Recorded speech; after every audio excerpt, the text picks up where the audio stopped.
ప్రియ సోదరీ సోదరులారా, మన వాక్య పాఠ్య భాగం మార్కు సువార్త 4వ అధ్యాయం. జాగ్రత్తగా వినండి. మొదటి 9 వచనాలు. ఆయన సముద్ర తీరమున మరల బోధింపనారంభించగా బహుజనులు ఆయన వద్దకు కూడి వచ్చి ఉన్నందున ఆయన సముద్రములో ఒక దోణి ఎక్కి కూర్చున్నాడు. జనులందరూ సముద్ర తీరమున నేల మీద ఉన్నారు. ఆయన ఉపమాన రీతిగా చాలా సంగతులు వారికి బోధిస్తూ తన బోధలో అన్నాడు, వినండి. ఇదిగో, విత్తేవాడు విత్తటానికి బయలు వెళ్ళాడు. వాడు విత్తుతూ ఉండగా కొన్ని విత్తనాలు త్రోవ ప్రక్కన పడ్డాయి. పక్షులు వచ్చి వాటిని మింగివేశాయి. కొన్ని చాలా మన్ను లేని రాతి నేలలో పడ్డాయి. అక్కడ మన్ను లోతుగా లేనందున అవి వెంటనే మొలిచాయి గాని సూర్యుడు ఉదయించగానే అవి మాడి వేరు లేనందున ఎండిపోయాయి. కొన్ని ముండ్ల పొదలలో పడ్డాయి. ముండ్ల పొదలు ఎదిగి వాటిని అణిచివేశాయి గనుక అవి ఫలించలేదు. కొన్ని మంచి నేలలో పడ్డాయి. అవి మొలిచి పెరిగి పైరై 30దంతలుగా 60దంతలుగా 100ంతలుగా ఫలించాయి. వినడానికి చెవులు గలవాడు వినుగాక. ప్రియ శ్రోతలు, గమనించండి. యేసు ఇంటిని విడిచి సముద్ర తీరానికి వచ్చాడు. ఇల్లు అంటే ఇశ్రాయేలు జాతి, సముద్రం అంటే అన్యజాతులు. తన ప్రజలైన ఇశ్రాయేలును విడిచి యేసు అన్యుల మధ్యకు వచ్చేశాడని భావం. ఈ సంఘటన యేసుక్రీస్తు వారి సేవా మధ్యంలో జరిగింది. సేవాభారం చేత ప్రభువు శరీరం ఎంతో అలసిపోయి ఉంది. పడవలో అలసిపోయిన యేసు నిద్రించాడు. యేసు ఉపమానాల ద్వారా ఎన్నో ఆధ్యాత్మిక సత్యాలు నేర్పాడు. యేసు తన సంభాషణల్లో ప్రయోగించిన పదజాలం కూడా ఉపమానములే. యాకోబు బావి దగ్గర సమరయ స్త్రీతో జీవజలమును ప్రస్తావించాడు. శిష్యులతో మాట్లాడుతూ, నేను మిమ్ములను మనుష్యులను పట్టే జాలరులనుగా చేస్తాను అన్నాడు. చేలు తెల్లబారి కోతకు సిద్ధంగా ఉన్నాయి అన్నాడు. పునాది రాయి, ఇసుక పునాది, ఇవన్నీ ఉపమాన పదాలే. ఉపమాన రీతిగా మాట్లాడాడు ప్రభువు. సువార్తను అంగీకరించని వారు 3 రకాలు. వీరు రక్షణ లేనివారు, దారి ప్రక్కన విత్తనాలను ఆకాశ పక్షులు మింగివేసిన జీవితాలివి. ఆకాశ పక్షులు అంటే సైతానే అని మనం గ్రహించాలి. లోతు లేక వేరూనక కొన్ని మొక్కలు ఎండకు మాడిపోయాయి. రాళ్ల మధ్య పడిన విత్తనాల లాంటివారు. అయితే మంచి నేలను పడిన విత్తనాలున్నాయి. ఫలితాలు పలు రకాలుగా ఉన్నాయి. 30దంతలు, 60అంతలు, 100అంతలు. యేసు మరో సందర్భంలో అన్నాడు, నేనే నిజమైన ద్రాక్షవల్లిని. ఫలించాలి, ఎక్కువ ఫలించాలి, బహుగా ఫలించాలి అని ప్రభువు ఆజ్ఞాపించాడు. 100కి 100అంతల ఫలం దేవుని చిత్తం. వినటానికి చెవులుంటేనే ఈ మాటలు వినపడతాయి. ఆ తరువాత ఏం జరిగింది? ప్రభువు ఈ ఉపమాన భావాన్ని తన శిష్యులకు తెలియజెప్తున్నాడు. 10 నుండి 20వ వచనం వరకు. ఆయన ఒంటరిగా ఉన్నప్పుడు 12 శిష్యులతో కూడా ఆయనతో ఉన్నవారు ఆ ఉపమానమును గూర్చి ఆయన్ను అడిగారు. అందుకు ఆయన అన్నాడు, దేవుని రాజ్య మర్మము తెలుసుకోవడము మీకు అనుగ్రహించబడి ఉన్నది గాని వెలుపల ఉండేవారు ఒకవేళ దేవుని వైపు తిరిగి పాపక్షమాపణ పొందుతారని, వారు చూడటానికైతే చూచి, వినడానికైతే విని, గ్రహించకుండా ఉండడానికి అన్నీ ఉపమాన రీతిగానే వారికి బోధించబడుతున్నాయి. యేసు వారితో ఇంకా అన్నాడు, ఈ ఉపమానం మీకు తెలియలేదా? అలాగైతే ఉపమానములన్నీ మీకెలా తెలుస్తాయి? విత్తేవాడు వాక్యమును విత్తుతున్నాడు. త్రోవ ప్రక్కన ఉన్నవారు ఎవరనగా, వాక్యం వారిలో విత్తబడుతుంది గాని వారు విన్న వెంటనే సైతాను వచ్చి వారిలో విత్తబడిన వాక్యాన్ని ఎత్తుకొని పోతాడు. అలాగే రాతినేలను విత్తబడిన వారు ఎవరనగా, వాక్యాన్ని విని సంతోషంగా అంగీకరించేవాడు. అయితే వానిలో వేరు లేనందున కొంతకాలమే నిలుస్తాడు. గాని వాక్యము నిమిత్తము శ్రమ అయినా హింస అయినా కలగగానే వాడు అభ్యంతరపడతాడు. ఇతరులు ముండ్ల పొదలలో విత్తబడిన వారు. వీరు వాక్యము వింటారు గాని ఐహిక విచారములు, ధనమోసము, మరి ఇతరమైన అపేక్షలు లోపల చొచ్చి వాక్యమును అణిచివేయడం వలన అది నిష్ఫలమవుతుంది. మంచి నేలను విత్తబడిన వారెవరనగా వాక్యము విని దానిని అంగీకరించి 30దంతలుగాను 60దంతలుగాను 100ంతలుగాను ఫలించేవారు. యేసు ప్రభు అంతవరకు ఎన్నో చోట్ల బోధించాడు. అయితే ప్రజలు గాని, నాయకులు గాని, అధికారులు గాని ఆయన మాటలను లక్ష్యం చేయలేదు. అద్భుతాలు కావాలంటున్నారు గాని వాటి ఆధ్యాత్మిక ప్రయోజనాన్ని పొందలేకపోతున్నారు. వారి తలంపులను ఆకర్షించాలని ప్రభువు ఉపమాన రీతిగా మాట్లాడుతున్నాడు. ఉపమానాల ద్వారా చింతనాపరులకు, ఆలోచన చేయగలవారికి కనువిప్పు కలుగుతుంది. 1 కొరింథీ 2:9 ప్రభువు ఏమన్నాడు? దేవుడు తనను ప్రేమించే వారి కొరకు ఏవి సిద్ధపరిచాడో అవి కంటికి కనపడలేదు, చెవికి వినబడలేదు, మనుష్య హృదయమునకు గోచరము కాలేదు అని రాయబడి ఉంది. మనకైతే దేవుడు వాటిని తన ఆత్మ వలన బయలుపరచి ఉన్నాడు. ఆ ఆత్మ అన్నిటినీ, దేవుని మర్మములను కూడా పరిశోధిస్తున్నాడు. మనుష్య జ్ఞానము నేర్పే మాటలతో కాక ఆత్మ సంబంధమైన సంగతులను ఆత్మ సంబంధమైన సంగతులతోనే సరిచూస్తూ ఆత్మ నేర్పే మాటలతో వీటిని గురించే మేము బోధిస్తున్నాము. ప్రకృతి సంబంధి దేవుని ఆత్మ విషయములను అంగీకరించడు. అవి అతనికి వెర్రితనముగా ఉన్నవి. అవి ఆత్మానుభవము చేతనే వివేచింపదగినవి గనుక అతడు వాటిని గ్రహించజాలడు. పరిశుద్ధాత్మ మాత్రమే ప్రకృతి సంబంధికి కనువిప్పు కలిగించగలడు. యేసు ప్రభువును నమ్ముకోకపోతే నీవు నశిస్తావు అని కాదు, నీవు నశించిన స్థితిలోనే ప్రస్తుతమున్నావు. ప్రభువును అంగీకరించకపోతే నశించిన స్థితిలో కొనసాగుతావు అని చెప్పాలి. అది అసలు వాస్తవం. ఆయనను స్వకీయ రక్షకుడని అంగీకరిస్తావా, తిరస్కరిస్తావా అనేది నీ తీర్మానం మీద ఆధారపడి ఉంది. ఆయన వాక్యం విని ఆ ప్రకారం చేయాలి, తీర్మానం చేసుకోవాలి. అప్పుడు రక్షించబడతావు. లేకపోతే నీవు నాశనంలో ఉండిపోయినట్లవుతుంది. దేవుని వాక్య బీజం నీలో ఫలించాలి. అంటే నీవు రక్షణ పొందినట్లు. ప్రభువు తన ఉపమానాన్ని వారికి వివరించాడు. ఉపమాన భావాన్ని వారికి తేటపరిచాడు. విత్తేవాడు మనుష్య కుమారుడే. విత్తనమంటే దేవుని వాక్యం. దారి ప్రక్కన పడ్డ గింజలను మింగేవాడు సైతాను. రాతినేల అంటే కష్టనష్టాలకు తట్టుకోలేక దేవునికి దూరమైపోయినవారు, అనగా శరీరమే వారిని దేవునికి దూరం చేసింది. ముండ్లకంపలు అనగా ఐహిక విచారము, జీవన వ్యాపారం, ధనాపేక్ష, లోకం వారిని దేవునికి దూరంగా లాక్కుపోతుంది. మంచి భూమిలో మొలకెత్తిన విత్తనం రక్షించబడిన వ్యక్తికి సూచన. అయితే విత్తనాలలో 3వ వంతు మాత్రమే 100కి 100ంతలుగా ఫలించింది. ఈ ఉపమానం క్రియాశీలమైంది. 21 నుండి 25 వరకు ఆయన వారితో అన్నాడు, దీపము దీపస్తంభము మీద ఉంచబడడానికే గాని కుంచము కిందనైనా మంచము కిందనైనా ఉంచబడడానికి తేబడదు గదా. రహస్యమేదైనా తేటపరచబడకపోదు. బయలుపరచబడడానికే గాని ఏదీ మరుగు చేయబడలేదు. వినటానికి చెవులు ఎవనికైనా ఉంటే వాడు వినుగాక. ఆయన ఇంకా అన్నాడు, మీరేమి వింటున్నారో జాగ్రత్తగా చూచుకోండి. మీరు ఎలాంటి కొలతతో కొలుస్తారో అలాంటి కొలతతోనే కొలువబడుతుంది. మరి ఎక్కువగా మీకు ఇవ్వబడుతుంది. కలిగిన వానికి ఇవ్వబడుతుంది, లేని వానికి కలిగినది కూడా వాని వద్ద నుండి తీసివేయబడుతుంది. దీపము లేక కొవ్వొత్తి, దీన్ని చూడండి. ఇదొక అర్థవంతమైన ఉపమానం. వెలుగు మనకివ్వబడింది అంటే అదొక గొప్ప బాధ్యత. సత్యమును స్వీకరించిన వాడు ఆ ప్రకారం చెయ్యాలి, నడవాలి, బ్రతకాలి. సత్యం క్రియాత్మకం, క్రియాశీలమైనది. మనకున్న వెలుగు కొలది మనం జీవించాలి. వెలుగు వచ్చిందాకా నీవు చీకట్లో ఉన్నావు.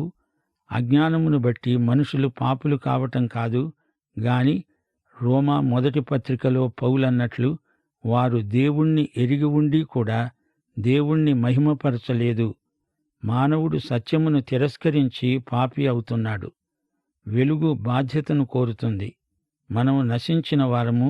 వెలుగును అంగీకరించకపోతే అదే స్థితిలో స్థిరపడిపోతాము అంతే. చెవులున్నవాడే వింటాడు, చెవులుండి విననొల్లని వాడు నశిస్తాడు. ఇదే మాట ప్రభువు ఖండితంగా చెబుతున్నాడు. మార్కు సువార్త 4వ అధ్యాయం 26-29 వరకు. ఒక మనుష్యుడు భూమిలో విత్తనము చల్లి రాత్రింబగళ్ళు నిద్రపోతూ మేలుకుంటూ ఉండగా వానికి తెలియని రీతిగా ఆ విత్తనము మొలిచి పెరిగినట్లే దేవుని రాజ్యమున్నది. భూమి మొదట మొలకను, తరువాత వెన్నును, అటు తరువాత వెన్నులో ముదురు గింజలను తనంతట తానే పుట్టిస్తుంది. పంట పండినప్పుడు కోతకాలం వచ్చిందని సేద్యగాడు వెంటనే కొడవలి పెట్టి కోస్తాడు. దేవుని రాజ్యము, పరలోక రాజ్యము అనే రెండు ఒకటిగా ధ్వనించినా వాటిలో భేదం ఉంది. ఎలాగంటారా? దేవుని రాజ్యం విస్తృతమైనది, అది విశ్వమంతటికీ వర్తిస్తుంది. అయితే పరలోక రాజ్యం ఈ భూమిపై స్థాపించబడిన రాజ్యం. అంటే ఇది దేవుని రాజ్యంలో భాగం. నీవు పరలోక రాజ్యంలో ఉన్నా స్థూలంగా దేవుని రాజ్యంలో ఉన్నట్లే. గుర్తుంచుకోండి, దేవుని రాజ్యంలోనే పరలోక రాజ్యం ఉంది. విత్తనం ఉపమానం విన్నారు కదా. విత్తనం నాటబడడం, మొలకెత్తడం, మొక్క కావడం, చెట్టై ఫలించడం, నాడు నేడు అది దేవుని మర్మమే. ఇది దేవుడు చేయించేదే కాని మనిషి దీనికి కర్త కాడు. సృష్టి పరిణామక్రమానికి దేవుడే బాధ్యుడు. సృష్టిలో దేవుని సజీవ మర్మం పనిచేస్తోంది. చలనం ఉంది. విశ్వాసం చలనహేతువు. విశ్వాసం పనిచేస్తుంది, నీ చేత పని చేయిస్తుంది. పరలోక రాజ్యం ఇలాంటిదే. అందులో జీవ చైతన్యమున్నది. అద్భుతమైన కదలిక ఉంది. కార్యశీలమై క్రియాత్మకమై దేవుని రాజ్యం విస్తరిస్తుంది. పరలోక రాజ్యం భూమి అంతటా వ్యాపిస్తుంది. ఇప్పుడు విత్తనాన్ని గురించిన 3వ ఉపమానం మార్కు మనకు చెప్తున్నాడు. ప్రభువు ఉపదేశించిన ఉపమానం మార్కు సువార్త 4వ అధ్యాయం 30-34 వరకు. దేవుని రాజ్యమును ఎలా పోలుస్తామో, ఏ ఉపమానముతో దానిని ఉపమిస్తామో అది ఆవగింజను పోలి ఉన్నది. ఆవగింజ భూమిలో విత్తబడినప్పుడు భూమి మీద ఉన్న విత్తనములన్నిటికంటే చిన్నదే కాని విత్తబడిన తరువాత అది మొలిచి ఎదిగి కూర మొక్కలన్నిటికంటే పెద్దదై గొప్ప కొమ్మలు వేస్తుంది గనుక ఆకాశ పక్షులు దాని నీడలో నివసించగలవు. ఆవగింజ ఆహార ధాన్యం కాదు, అది మసాలా దినుసు. ఆవగింజ మహావృక్షం కావడం అసహజమనిపిస్తుంది. ఇది వ్యవస్థాగతమైన బలమే. క్రైస్తవ సంస్థలు, ఆర్థిక వనరులు, పెద్ద పెద్ద ప్రదర్శనలు ఇవన్నీ ధనబలంతో, శారీరక మానసిక సామర్థ్యంతో క్రైస్తవం పేరట ఎదిగినట్లు కానవస్తుంది. ఇది పరిశుద్ధాత్మ శక్తి కాదు. కొమ్మల మీది పక్షులు మంచివి కావు. ఆకాశ పక్షులు సైతానుకు సంకేతం. వారికి వినుటకు శక్తి కలిగిన కొలది ఇలాంటి అనేకమైన ఉపమానములను చెప్పి ఆయన వారికి వాక్యం బోధించాడు. ఉపమానము లేకుండా వారికి బోధించలేదు గాని ఒంటరిగా ఉన్నప్పుడు తన శిష్యులకు అన్నిటినీ విశదపరిచాడు. మార్కు సువార్త 4వ అధ్యాయం 35-41 వరకు. ఇప్పుడు ప్రభువు చేసిన అద్భుతం చెప్పబడింది. ఆ దినమే సాయంకాలమైనప్పుడు ఆయన అద్దరికి అనగా అవతలి తీరానికి పోదామని వారితో చెప్పగా వారు జనులను పంపివేసి ఆయనను ఉన్నపాటున చిన్న దోణిలో తీసుకొని వెళ్ళారు. ఆయన వెంబడి మరికొన్ని దోణిలు వచ్చాయి. అప్పుడు పెద్ద తుపాను రేగి ఆయన ఉన్న దోణి మీద అలలు కొట్టినందున దోణి నిండిపోయింది. ఆయన దోణి అమరమున తలగడ మీద తలవాల్చుకొని నిద్రిస్తున్నాడు. వారాయనను లేపి అన్నారు, బోధకుడా, మేము నశించిపోతున్నాము, నీకు చింత లేదా? అందుకాయన లేచి గాలిని గద్దించి, నిశ్శబ్దం, ఊరుకో అని సముద్రాన్ని ఆజ్ఞాపించగా గాలి అణిగి మిక్కిలి నిమ్మళమైంది. ఆయన అన్నాడు, మీరెందుకు భయపడుతున్నారు? మీరింకా నమ్మిక లేకుండా ఉన్నారా? వారు మిక్కిలి భయపడి ఒకనితో ఒకడు చెప్పుకున్నాడు, ఈయన ఎవరో, గాలి సముద్రము ఈయనకు లోబడుతున్నాయే. వారెందుకు భయపడ్డారు? ఆయన సముద్రాన్ని నిమ్మళింపచేసినందుకు వారు భయపడలేదు గాని, సముద్రము ఆయన ఆజ్ఞకు వెంటనే లోబడినందుచేత వారు భయభ్రాంతులయ్యారు. ఆయనకు ప్రకృతి శక్తులపై సంపూర్ణాధికారముంది. అకస్మాత్తుగా సముద్రం ఒక్క త్రుటిలో మహాప్రశాంతమైంది. ఒక్క క్షణంలో సముద్రం తన సృష్టికర్తకు లోబడింది. వారికి భయము, ఆశ్చర్యము కలిగాయి. మనమిక్కడ గొప్ప పాఠం నేర్చుకోగలం. మన జీవితంలో ఎన్నెన్నో తుఫానులు చెలరేగుతాయి. వాటిని ప్రభువే రానిస్తాడు. ఆ విధంగా ప్రభువు మనలను పరీక్షిస్తాడు. మనం ఆయనకు సన్నిహితులమవుతాము. ఆ విధంగా ప్రభువు ఎవరో, ఆయన మనకు ఏమి చెయ్యగలడో అనుభవపూర్వకంగా తెలుసుకోగలుగుతాము. విత్తువాని ఉపమానంలో 4 రకాల భూములు అనగా విత్తనం ఫలించకపోవడానికి 4 రకాల కారణాలున్నాయి. 3 రకాల ఫలితాలున్నాయి. కాని 100 ఫలమే మన ధ్యేయం. వినుటకు చెవులు గలవారు విందురుగాక అంటే మనసుంటే మార్గముంది అని అర్థం. వినదలుచుకుంటే వినబడుతుంది, లేకపోతే చెవులు మూసుకుపోతాయి. వాక్యం వినలేని చెవులెందుకు? ఉపమాన భావము ప్రకృతి సంబంధికి అర్థం కాకపోవచ్చుగాని దేవుని ఆత్మకు లోబడిన వారికి అర్థమవుతుంది. దీపమును మనం వెలిగిస్తాము. దీపమెందుకు? వెలుగివ్వడానికే గదా. దీపాన్ని కుంచం కింద, కంచం కింద, మంచం కింద దాచిపెట్టం కదా.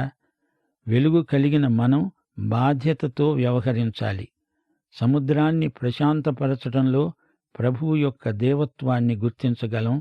ఆయన అలసిపోయి దోణిలో పడుకొని ఆదమరచి నిద్రిస్తున్నాడు. ఆయన మానవతను అందులో చూడగలం. యేసు మానవుడు, యేసు దేవుడు. ఆయనలో ఈ రెండూ ఒకదాని సరసన ఒకటి ఉన్నాయి. రోమక పౌరులకు అర్థమయ్యే రీతిగా మార్కు ఈ సువార్తను రాశాడు. పేతురు ప్రబోధాలలోని సత్యాలను తన సువార్తలో పొందుపరిచాడు. యేసు ప్రభువు ఈ సువార్తలో అడుగడుగునా తన అధికారాన్ని ఎలా చూపాడో గుర్తించండి. యేసు పరిశుద్ధాత్మలో బాప్తిస్మమిస్తాడు గాని యోహాను నీటి బాప్తిస్మమిస్తాడు. ప్రజలను మారు మనసుకు నడిపించాడు. ఈ పాఠంలో మా శ్రోతలు గమనించాల్సిన మరో విశేషముంది. అరణ్యంలో ఉండగా యేసు ప్రభువుకు మృగములు సైతం లోబడి పరిచర్య చేశాయి. 40 రోజులు ఆయన అరణ్యంలో శోధించబడ్డాడు. దేవుని ఆత్మ ఆయనను అరణ్యంలోకి తీసుకువెళ్ళాడు. అక్కడ యేసు సైతాను శోధనలను ఎడతెగక 40 రోజులు ఎదుర్కొంటూనే ఉన్నాడు. చివరికి ఆయన శోధనల్లో గెలిచాడు. మనం కూడా ఆత్మ ద్వారానే సైతానును, లోకాన్ని, శరీరాన్ని జయించగలం. ఆకలిగొన్నాడు. సైతాను ఆహారం విషయమై శోధించాడు. సైతాను తానే దేవుణ్ణని గుర్తించిన వారికి ఇహలోక ఐశ్వర్యమిస్తానంటాడు. యేసు ప్రభువు ఆ శోధనను గెలిచాడు. దేవాలయ శిఖరం మీది నుండి దూకి జనాకర్షణతో ప్రజలను రాబట్టు అన్నాడు. యేసు ప్రభువు ఈ శోధనను కూడా జయించినవాడై మనందరికీ తన విజయాన్ని పంచిపెట్టాడు. శోధనను జయించిన వారిని ప్రభువు ధన్యులు అంటున్నాడు. శోధనలను ఎదుర్కొనేటప్పుడు యేసు ప్రభువు లేఖనముపై పూర్తిగా ఆధారపడ్డాడు. మార్కు సువార్త 4వ అధ్యాయం మనకెన్నో అమూల్య సత్యాలను నేర్పింది.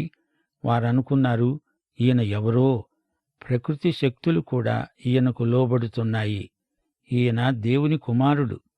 కలిగి ఉన్నదేదీ ఈయన లేకుండా కలుగలేదు. భూమి ఆకాశములను సృజించినవాడు ఈయనే.